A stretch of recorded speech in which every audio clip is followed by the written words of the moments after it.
Praise the Lord. प्रभूची स्तुती करूया.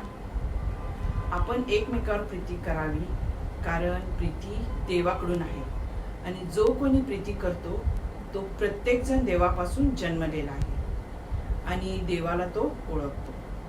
जो प्रीती करीत नाही तो देवाला ओळखत नाही, कारण देव प्रीती आहे. देवाने आपला एकुलता एक पुत्र या जगात पाठवले यासाठी की त्याच्याद्वारे आम्हास जीवन मिळावे. अशा प्रकारे त्याने त्याची आम्हावर प्रीती दाखवलेली आहे.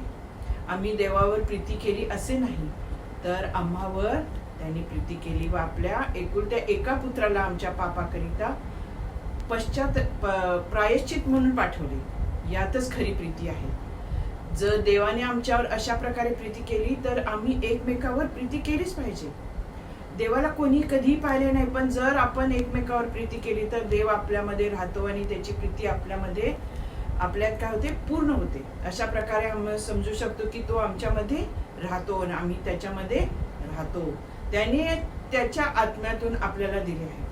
ही गोष्ट आम्ही पाहिली आहे आणि आम्ही साक्ष देतो की जगाचा तारणारा म्हणून पित्याने पुत्राला पाठवले आहे. जर कोणी येशू ख्रिस्त हा देवाचा पुत्र आहे कबूल करतो तर त्याच्या ठाई देव राहतो आणि देव त्याच्यामध्ये राहतो आणि म्हणून आम्ही ओळखतो आणि त्या प्रीतीवर आम्ही विश्वास ठेवतो की जी देवाने आमच्यावर केली. देव प्रीती आहे आणि जो प्रीतीत राहतो तो देवामध्ये राहतो आणि देव त्यामध्ये राहतो. ह्यात आपल्यामध्ये प्रीती पूर्ण केलेली, यासाठी की न्याय ठरण्याच्या दिवशी आम्हाला धैर्य असावे, कारण जसा तो आहे तसेच आपण या जगात आहोत. प्रीतीच्या ठाई भीती नसते. इतकेच नव्हे तर पूर्ण प्रीती भीती घालून देते. भीतीमध्ये शासन आहे. भीती बाळगणारा प्रीतीमध्ये पूर्ण झालेला नाही.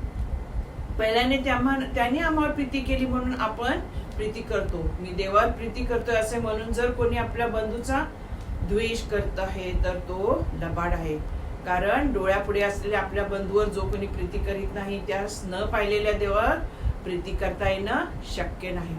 जो देवावर प्रीती करतो त्याने आपल्या बंधूवरही प्रीती करावी. ही ख्रिस्ताची आपल्याला आज्ञा आहे. आपल्याला काय दिलेली आज्ञा दिलेली आहे की आपण एकमेकावर प्रीती करा, कारण देव प्रीती आहे.